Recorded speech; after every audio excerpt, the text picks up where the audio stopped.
Marked copy বা voters list অর্থাৎ নির্বাচক তালিকা সংক্রান্ত যাবতীয় বিভ্রান্তি এড়াতে এখানে যে বিষয়গুলো বিশেষভাবে লক্ষণীয় সেটি নিয়ে এই ভিডিওতে আলোচনা করছি। মার্কড কপিটি পাওয়ার পরে অবশ্যই দেখে নিন যে উক্ত মার্কড কপিটি আপনার পোলিং স্টেশনের জন্য নির্ধারিত কিনা। সেটা আপনি কি করে বুঝতে পারবেন? আপনি এই জায়গাটি লক্ষ্য করুন।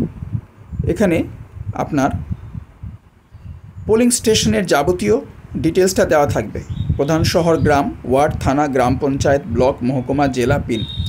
পাশাপাশি একেবারে উপরের দিকে দেখুন অংশ নাম্বার, তার মানে আপনার যেটা পোলিং স্টেশন নাম্বার সেটাই হচ্ছে অংশ নাম্বার বা পার্ট নাম্বার।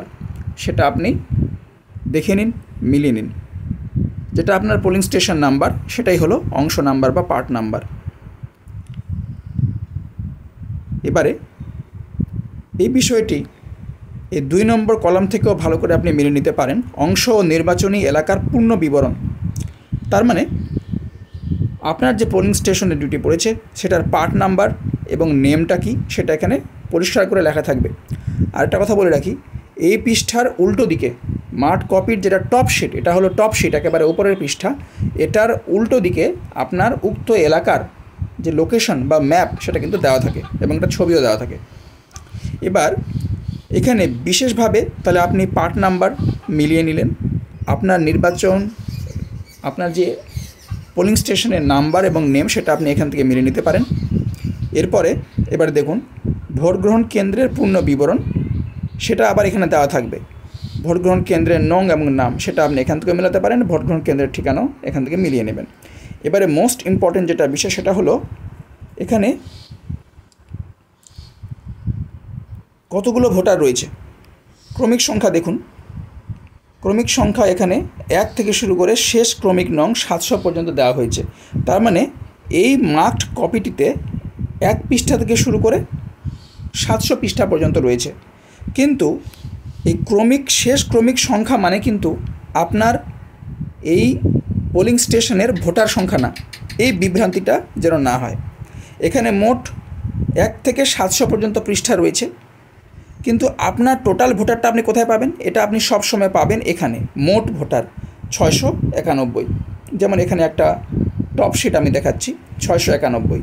তাহলে এখানে 700 আর এখানে 691 কেন? ব্যাপারটা হচ্ছে এখানে মোট 700টা সিরিয়াল নাম্বার আছে, তার মধ্যে থেকে যেগুলো বিয়োজন মানে বাতিল হয়ে গেছে, যেগুলো বিয়োজনের তালিকায় রয়েছে সেগুলো বাদ দিয়ে মোট এই কেন্দ্রে 691টি ভোটার রয়েছে।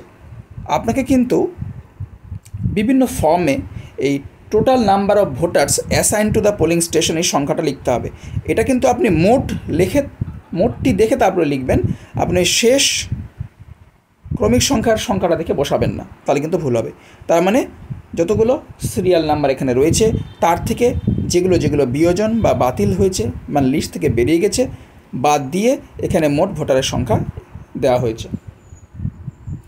এবারে পুরুষ ভোটার এবং মহিলা ভোটারের সংখ্যাটাও আপনি এই টপ শিট থেকে পেয়ে যাবেন। পুরুষ ভোটার কত রয়েছে, আর যে দেখতে পাচ্ছেন 368, আর মহিলা ভোটার 323।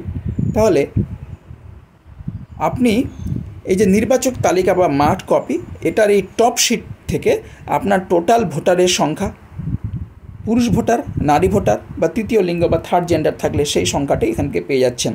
তাহলে এই যাবতীয় ডিটেলসগুলো আপনার একাধিক ফর্ম ফিল আপ করতে কিন্তু ভীষণই হেল্প করবে।